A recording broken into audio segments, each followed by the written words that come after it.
and gentlemen, welcome to Fashion Avenue News TV, where only the best will do. I'm your host, Sophia Davis, and today we have an absolutely interesting guest for you. But before we say hello to our guests, we have to run over and say hello to our sponsors. We'll be right back in just a moment. Back in a moment.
Ladies and gentlemen, we are back on Fashion Avenue News. And I have the fabulous Lady Nanette Swain here with me. Darling, if you need it done, she's the one to see.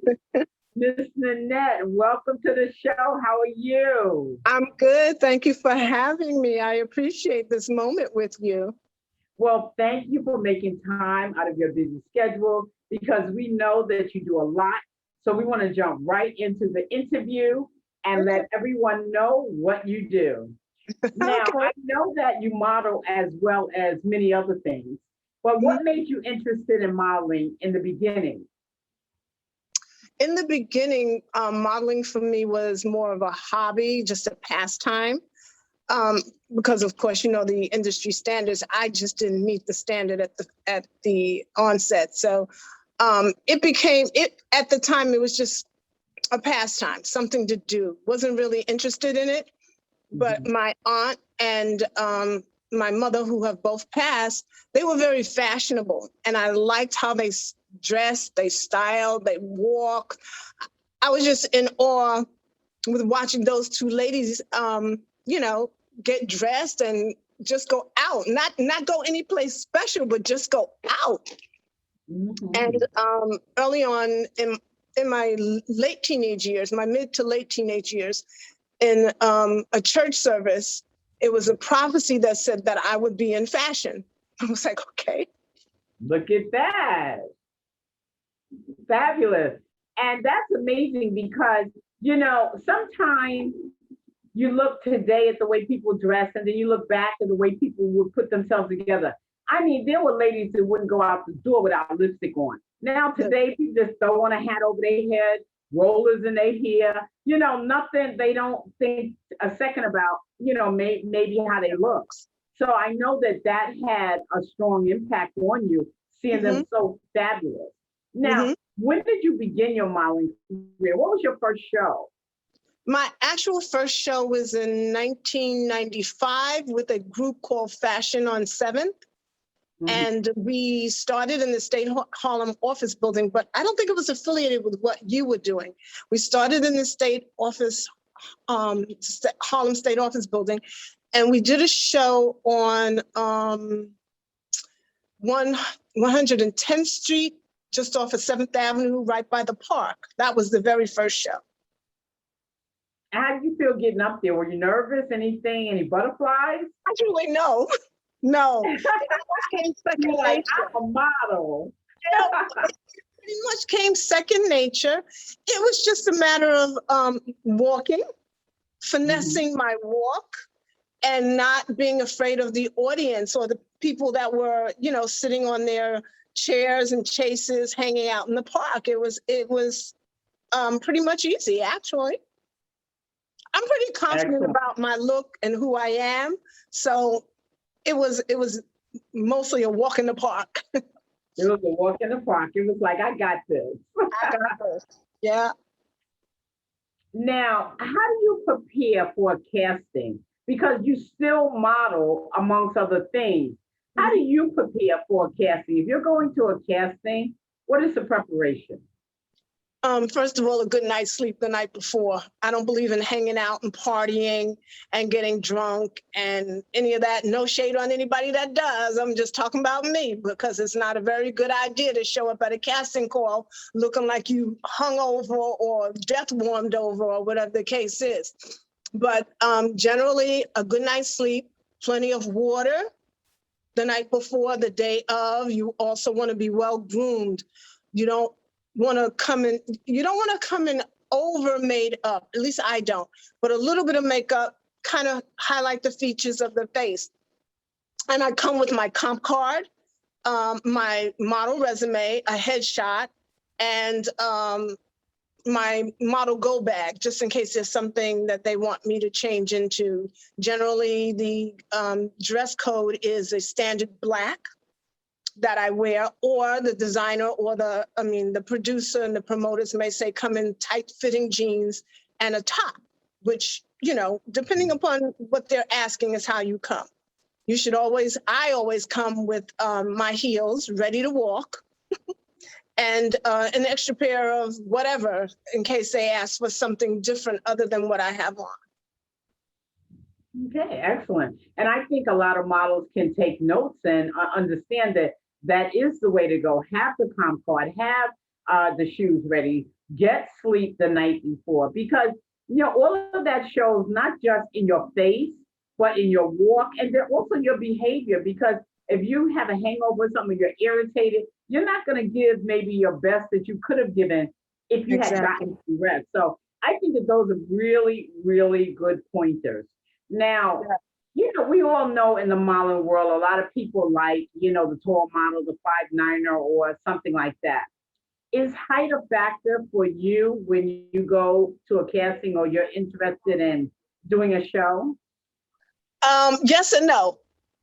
Mm-hmm. Yes, because it's written on the flyer. No, because I'm confident in who I am and what I bring to the table. So it doesn't matter to me. I'm 5'4". When I put on my heels, I'm about 5'7", maybe a little taller. But when I hit the runway, I walk tall. So the height factor doesn't scare me. Okay. All right, ladies and gentlemen. Well, we're talking with Lady Nanette Swain, and we'll be right back in just a moment. We're going to run over and say hello to our sponsors. Back in just a moment.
Ladies and gentlemen, we are back on Fashion Avenue News, and we're talking with supermodel Nanette, and we want to ask her more about her modeling career and all of the other fabulous things that she does.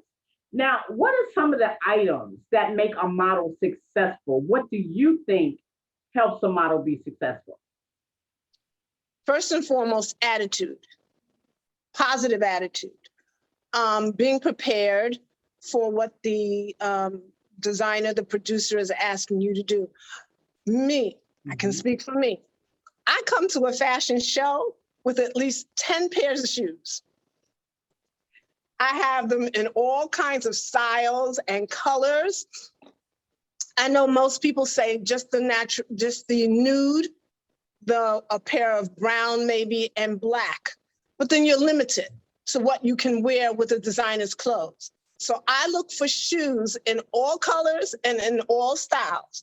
And when I drag in my bag, I look like I'm going away for a weekend. So I have a multitude of shoes in my bag. I have my own makeup. Not to say that a makeup artist isn't sufficient for me, but I like to do my own makeup for my own personal skincare. And that takes me to skincare.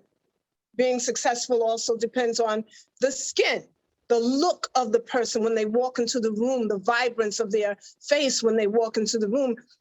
If you have a skin condition that you know that you're dealing with, then you might want to look at doing your own makeup or finding something to treat your skin condition before you put makeup on, because a lot of times ladies with skin conditions, and even men with skin conditions, once you put the makeup on, there's no guarantee that the makeup is going to blend in sufficiently to hide the deficiencies in your skin. For me, being successful, again, I come with a whole different presence when I hit the runway. I like to smile. And then there are times when my smile turns into the resting bee face that they tell us we have to do when we're on the runway. And my presence is unique for me, to me, when I hit the runway. Camaraderie, when you're backstage with the models and the designers. I don't believe in being loud and boisterous when I'm backstage. Most people who know me and who have seen me in shows, I'm in a corner somewhere. I'm observing. I'm observing what's going on in the back, and I'm trying to focus on how I'm going to present myself in the best light for the designer, for myself, and for the audience. Those are my tips for success. I suggest models also, when you're being in a show, you pay attention to your nail and feet hygiene. A lot of times, I do neutral. I'm neutral. I'm either neutral or French manicure and pedicure, which works wonders for a model walking for a designer with a couture line, especially a couture line. Loud colors don't work for me. I don't think it really works for most people, but I'm just speaking for me. Loud colors don't work for me, and I like to remain neutral. It's about the garment and how I'm selling the garment. It's not about me anymore as a model, although I am the hanger, the mannequin, or the person, and I can present me as well in my walk, but it's about the garment. I'm there to sell the garment, and most times, no shade, when I put on a garment, somebody really wants it before it leaves the runway. Well, that's important because that leads right into my next question. What is a model's job on the runway? Because see, here is the thing. You have a lot of models. You have a lot of moms that contact, even us and say, oh, my daughter can walk. Oh, my daughter this. Oh, she's only 5'1", but she can turn a runway out. She burns it down and da-da-da-da. But I don't think a lot of models understand that it has nothing to do with you burning down the runway, but more of you selling the garment. A model's job is to sell the garment. Exactly. So on a runway, what, in your opinion, is a model's job? Just that, to sell the garment. You're there You're the hanger, so to speak. And I know most models don't like considering themselves as just being hangers, but that's what you are in essence, because the show is not about you per se. Now, in terms of burning up a runway, if that's what you want to do, then there's also a show that can be produced for you to do that.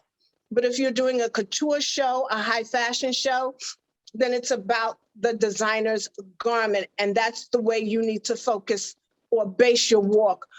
All of that dipping and dapping and butt sticking out and carrying on, that will not sell the garment. That definitely won't sell the garment. There are some tricks to selling a garment on the runway, just in your walk, a turn, a look, a focus on the garment. If you're doing jewelry, the focus on the jewelry, the earrings, the sunglasses, the necklace, whatever it is. You're there to sell the item that you're wearing on the runway. Afterwards, if you want to hang out and party and burn up the runway, you can do all of that, but that's what we're there for. That's what we're there for, to sell the designer's garment, to sell it to the buyers in the audience, to sell it to an individual in the audience that may look at it and go, oh my God, I think that will look great on me. And then they buy it right from the runway. Excellent. And you're right.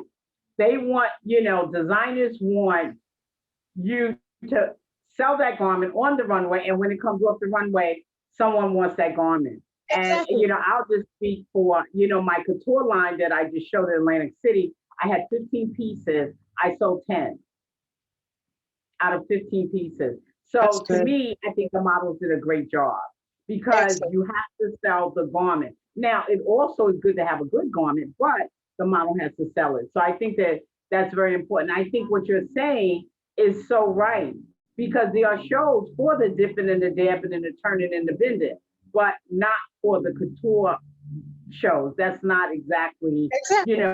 What people look for, in couture. Mm-hmm. The other side of selling the garment is, even if you don't sell it from the runway, you need to make it so that someone sitting in the audience will go to the designer and make an order. They can make an order. I saw what I saw on the runway. You might not have it in my size today, but can I place an order? Mm-hmm. Mm-hmm. Mm-hmm. And jumping on to that real quick about size, okay? We're going to talk about that when we come. We're going to take a little break to speak to our sponsors, but that's something I want to talk about with you, because you're booked a lot. I mean, you're 5'4", but you're booked a lot.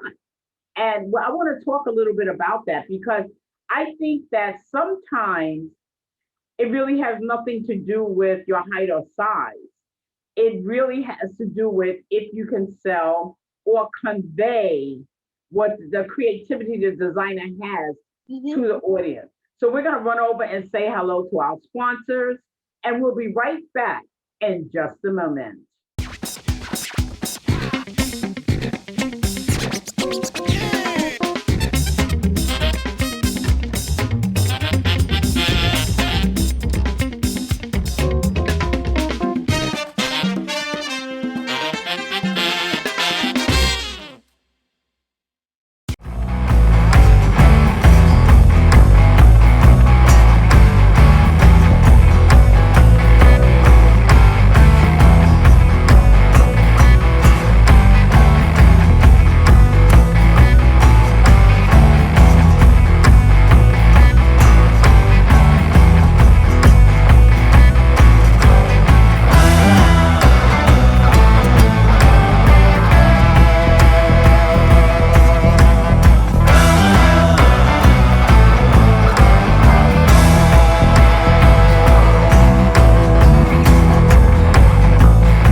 Ladies and gentlemen, we are back on Fashion Avenue News, and we're getting all the inside scoop on fashion modeling and more. with Miss Nanette.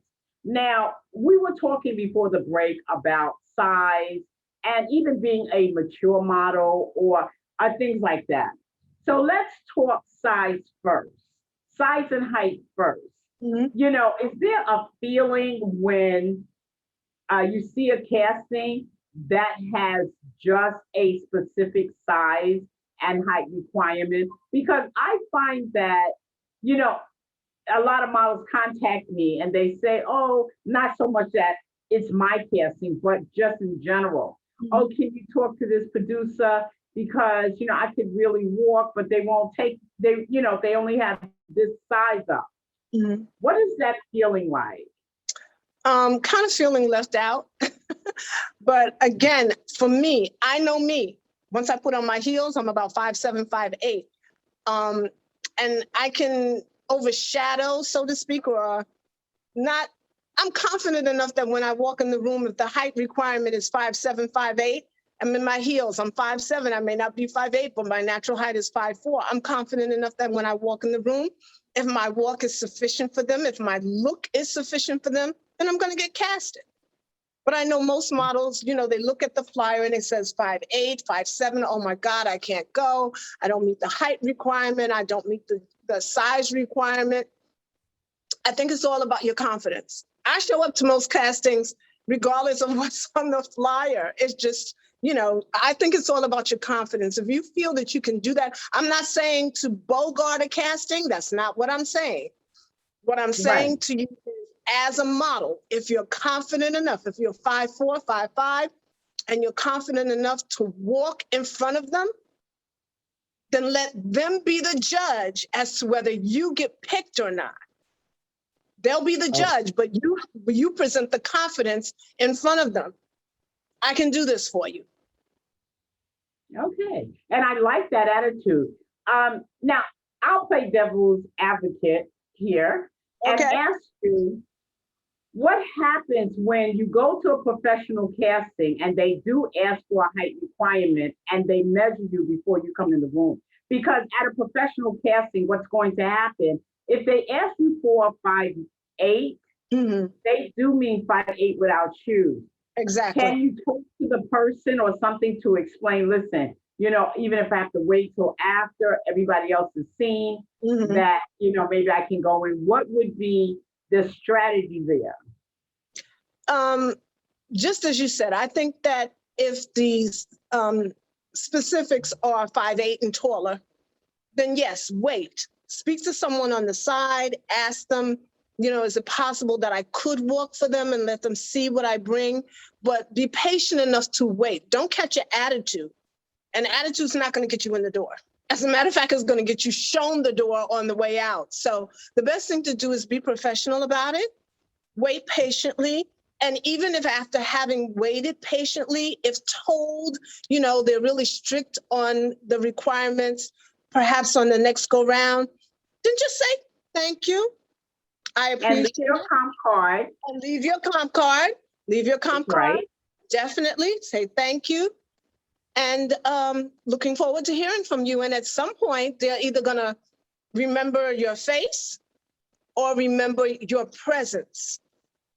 Because if you Exactly. go there with that, well, I want to walk, and then they're going to remember that also. And they're never Oh, going to call you that's the back. first thing they're going to remember. That's the first thing they're And going to so remember. I think you have the right attitude, because a lot of times, you know, it has nothing to do with, you know, the person. It's just Right. whatever the designer is kind of looking for, you know, when it comes to models. So now, talking about that, Mhm. talking about height, talking about, you know, size and things like that. Why do you believe designers prefer tall, thin models? What do you think it is? Well, being in this business for a while and working with a few designers, I know that they usually use a one-size-fits-all mannequin.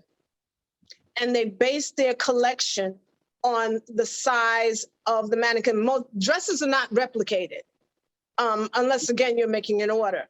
So when the designer is creating their collection, they're creating their collection based on the size of the mannequin. Most sizes are a 0 to 4. maybe possibly a 0 to 6, nothing bigger than that. And when the collection is made, when a particular garment is made, from my understanding, they're making it to fit what the industry standard is. And they can't, when they go into fit a model, it's not like, oh, well, you wear a size 10, I'm gonna see if it'll fit you. No, you're a size 10. If it's a size 6, it's not going to fit you unless it's a stretchy kind of material. So it's based on the collection that the designer is making for that particular show. The producers and the designers kind of set the groundwork for what they want.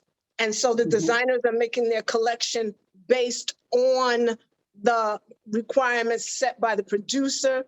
Or if the designer will say, well, you know what, I've got a couple of pieces that may fit a size 10, size 12.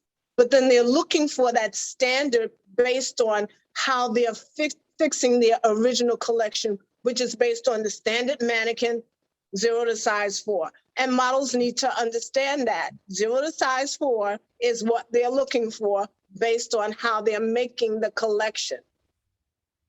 Well, I want to thank you for saying that. That's why I asked the question, because I know that you are a true professional and you understand it. We have a lot of models that get very angry when you don't have something quote as their size, or if their height doesn't meet it, things like that. And the thing is, it's not that you don't want them in the show. It has nothing to do with them being short. They could be a good model. It's just the garments that you have created. If you are a professional designer doing a collection, you're not doing a collection that's all over the place. It's not a 16 or a 2 or this or that. Now, do designers have that? Yes, they do. Chanel had plus size in their show. But when you get to houses of that level, they know who their models are 6 months in advance. Most of the time, designers that are independent create the collection and then have the auditions for the models so that, this is the size they already are looking at. This is the size they already have available.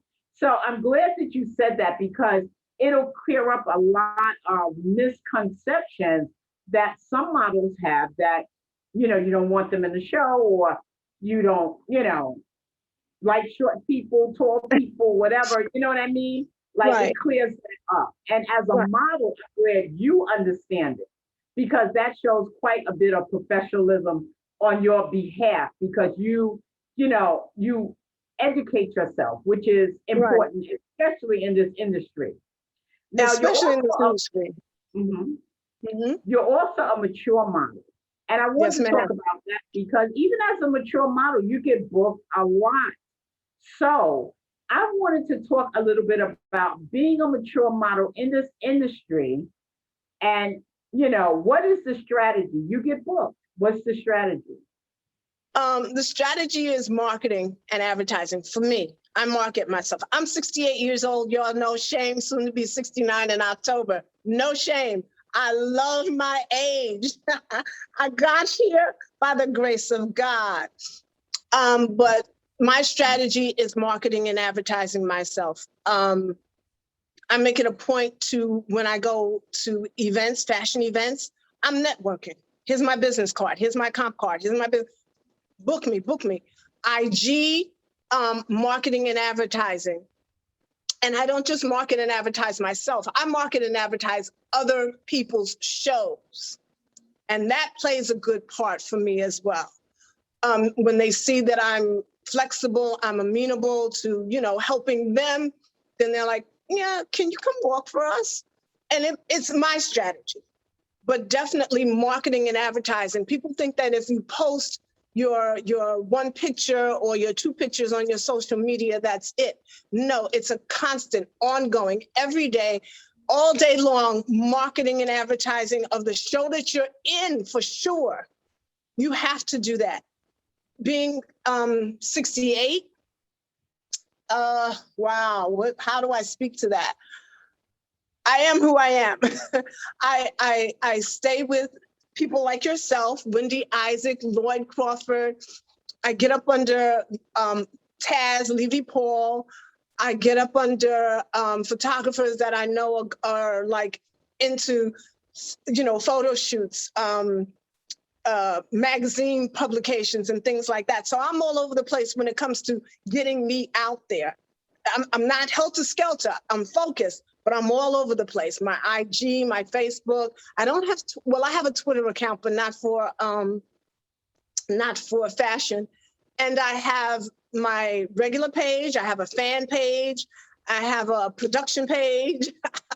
I'm marketing, and I'm hitting every group in social media, especially on Facebook, that deals with fashion and photography and designers. I'm putting it out there that this is who I am.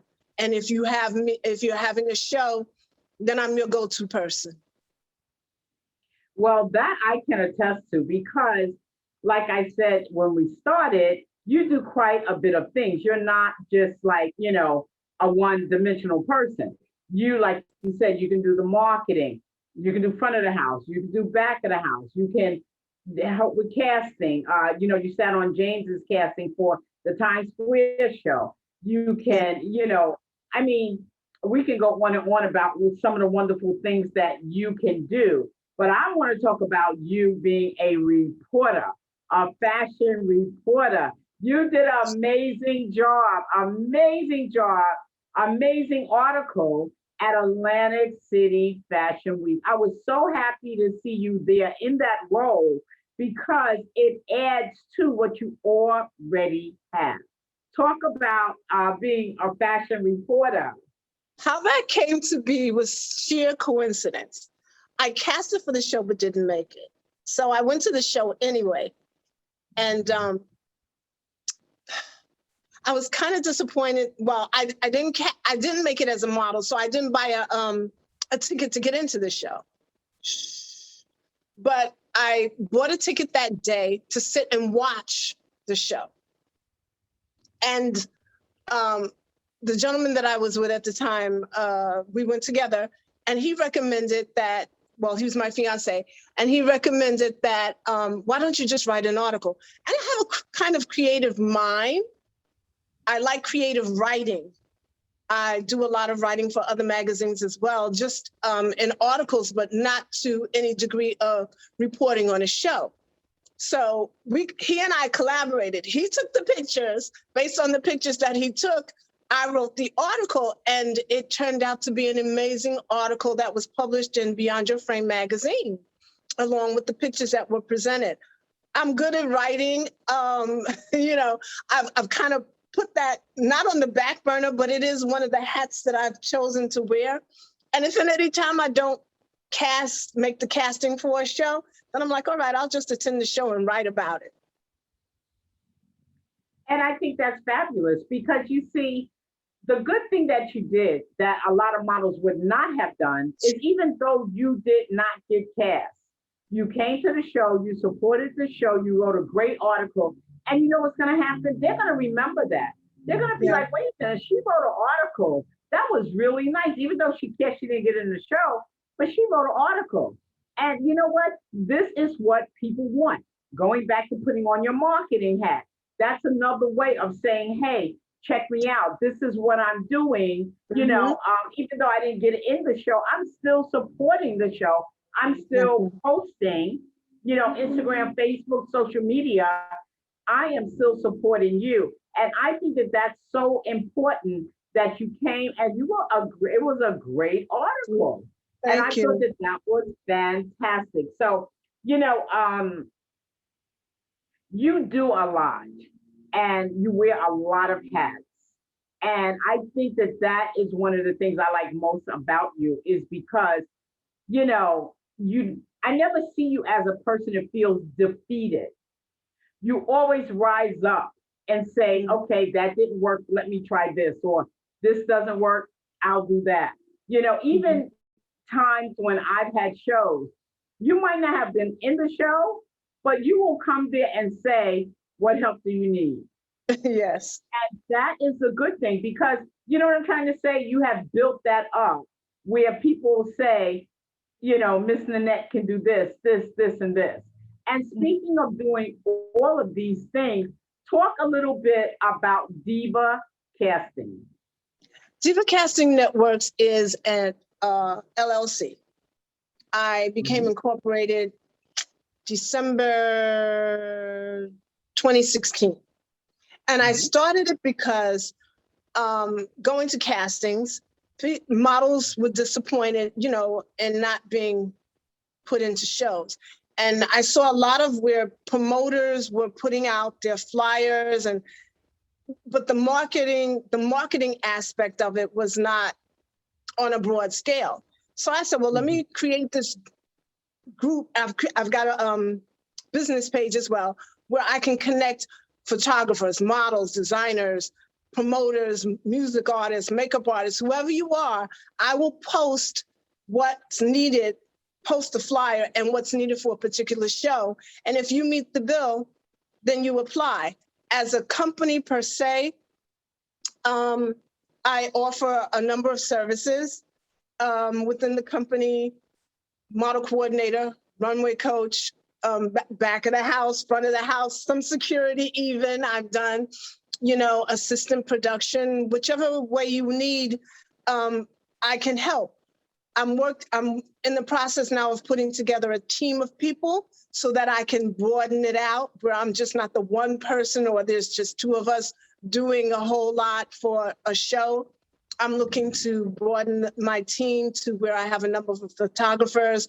I have a couple of people that can help with security, someone else besides myself, or one other person that can do backstage. I'm looking to broaden my team. So if there's anybody out there listening, I'm looking to broaden the team. It would be a collaborative kind of thing right now, but as we expand, then, you know, things will progress into another level. Well, I think that's fabulous, because you mentioned quite a few things that you do. You also coordinate photo shoots and style them. So I don't want you to leave out any of your creativity, because you did a great photo shoot. You came to me, you said, look, I want to shoot your glasses. Give me those glasses. I put together a whole bunch of glasses and shoes and stuff, and you coordinated lovely. It was a great coordination. You got the models, you put the photographer together, you got the location. You did everything and brought my stuff back in one piece. Yes. So this is really something that people can look at toward you as another talent. Because if someone says, oh, I want to do a photo shoot, but I don't want to get the model. I don't want to get this. These are the sizes I have. Let me contact Nanette, because she does this, to see who wants to shoot, and you can put it all together. Yes, I work with a number of photographers, excellent photographers who are associated with magazines. And I love putting together photo shoots. If they've got the collection, you know, and we can come up with a great theme for the collection, then Yeah, and you also have relationships with different magazines as well. Yes. So even like, if you don't have per se a, you know, like you're not shooting for one particular thing, you can put together a shoot for people that want that particular exposure and shop it to the different magazines you have relationships with, which is another very good thing about the networking, the marketing. That's very good, because that's how you get published. A lot of times, you know, people can contact the magazine and they won't even get a response sometimes. But when you have a relationship with the magazine, you can say, look, I'm going to shoot this. Would you mind if I send it to you to take a look? And you know, my thing, I'm sorry not to cut you off. My thing is that, yes, when I prepare for a shoot, I do my research first. I try and connect with at least 15 different magazines. There are a number of them out there. And I've learned from wisdom and advice to just do a search on social media, in your social media, Facebook or Twitter. Just put in photographers or magazines, and then you can find a list of photographers. You can find a list of magazines.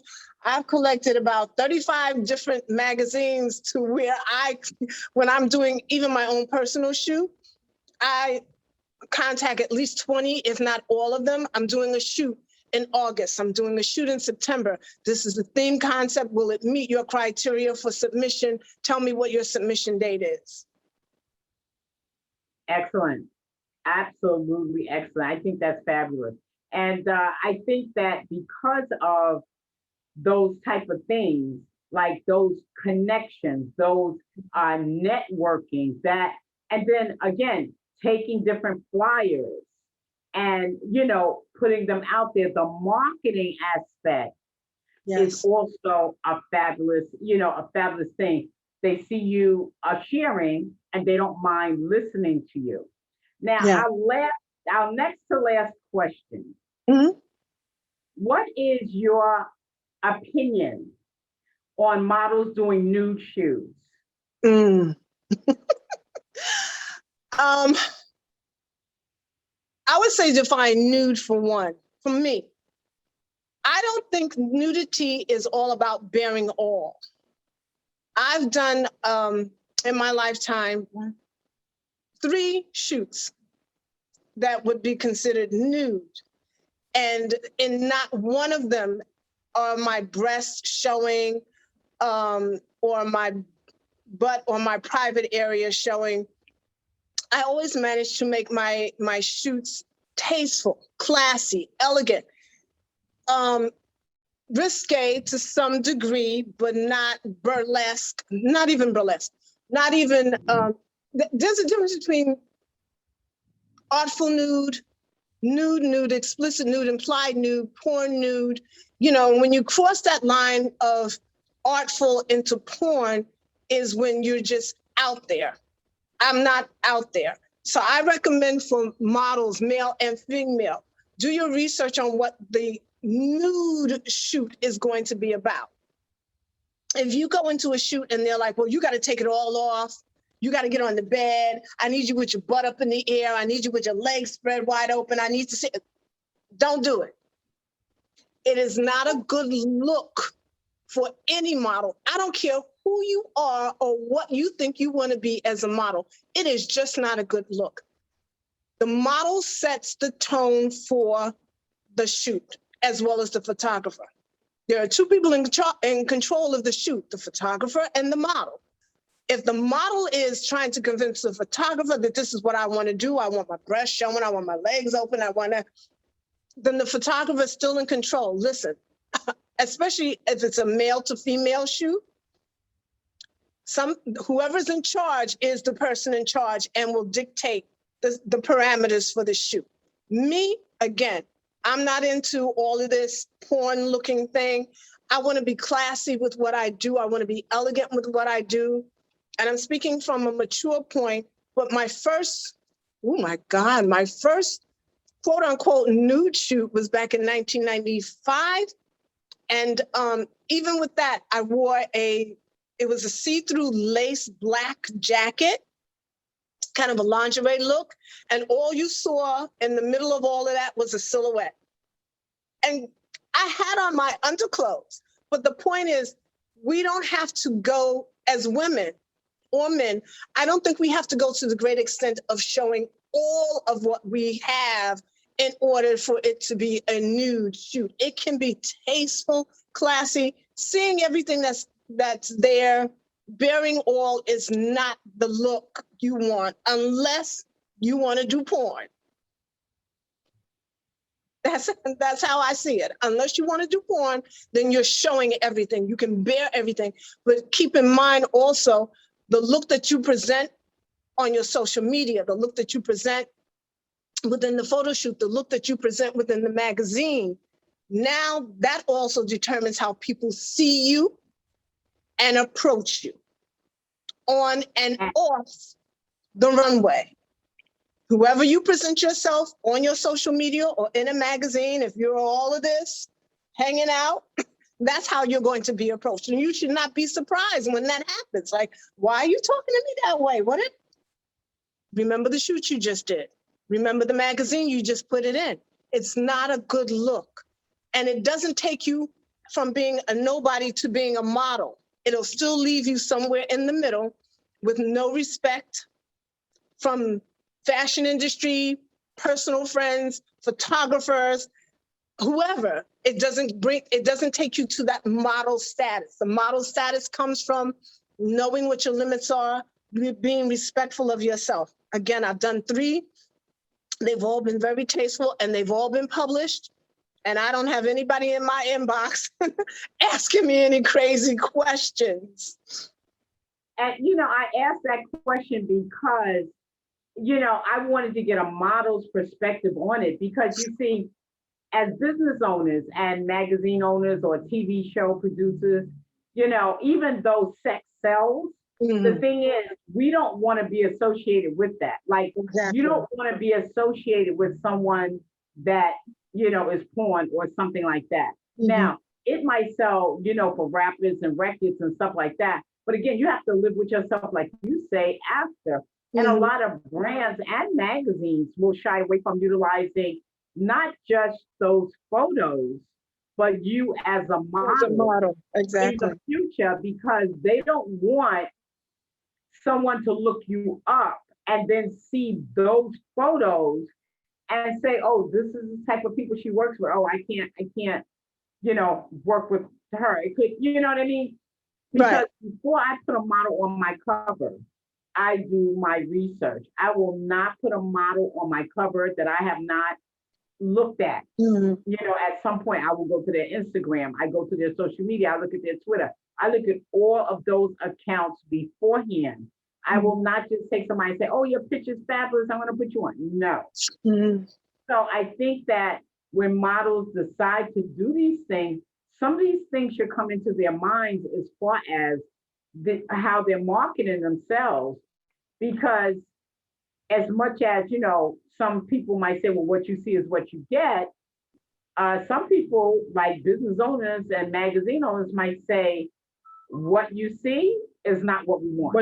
Exactly. It's very important that, I think, and I wanted that model perspective, that you think about what you're doing is going to be a long-term effect on your career as a model.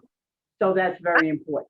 I think that models need to look at examples like Tyra Banks, Iman, those kind of models. But models need, ladies, especially if you're saying you're going to be a model, one of my models is everywhere you go, you're a model. And everything you do, you're a model. But you're also an individual. You don't want to walk down the street and the only thing they know you for is, your looseness and your lack of respect for how you carry yourself. I don't care if it's just for a photo shoot.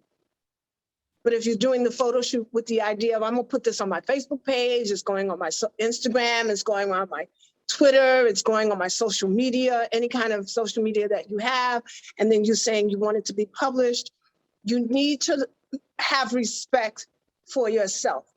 Those kind of images do not come off as being professional. And the misconception that most ladies have, I don't know who told you this, is that will take you to being a model. I don't know who told you that. Can't imagine. If it was a photographer that told you that, wrong photographer.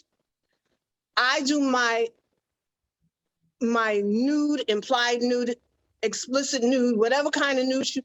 I have one photographer I go to for that, and that's because I trust him explicitly. Explicitly, we have a very personal relationship, and I trust him explicitly for that. I'm not going to be shooting with every photographer out here that's like, I can get you in a magazine, but first you got to take your clothes off. I got to take my clothes off to get in the magazine? How about no? And find another photographer that will shoot you with your clothes on, even if it's just in your underclothes. But your underclothes must be tasteful, very tasteful. Bathing suit, tasteful. And I'm also not into, and this is no shade on any one person, but ladies, if you're going to take a nude, implied nude kind of shoot, please, this is just me.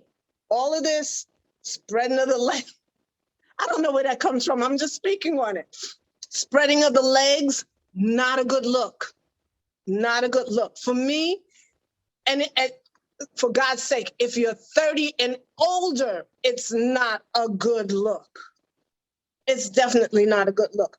Me looking at a model doing that on her social media page, and even though the requirement may be nude, implied nude, again, it's got to be tasteful. It must be classy. It must be elegant. You can do that. Still be a lady, still get the respect that you want, still be a gentleman, still get the respect that you want from both the designer, the photographers, and your target audience. Mhm. And I wanted to also throw in the photos should be edited because sometimes, people take these photos and they just put them up the way they took them.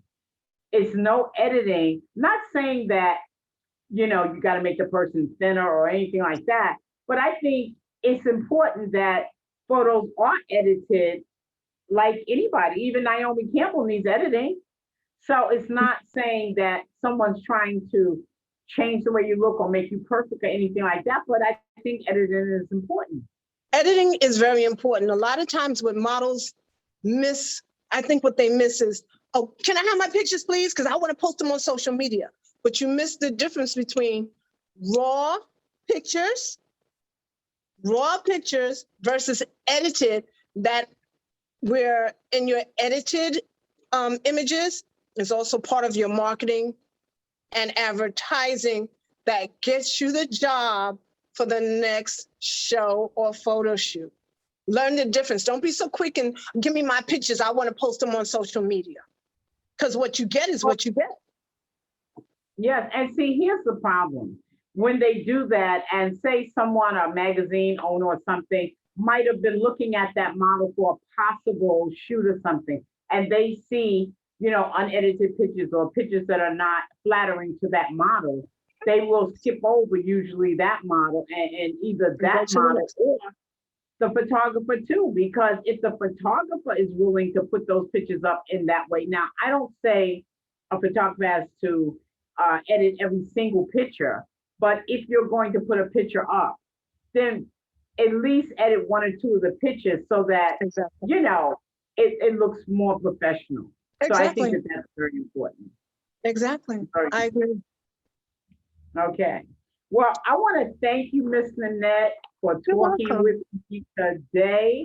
It has been amazing, very insightful of, all of the things that you do and the advice that you can give as a seasoned model to models that are either coming up or even some, just entering. They may be mature models just entering. They may be young models that want a career.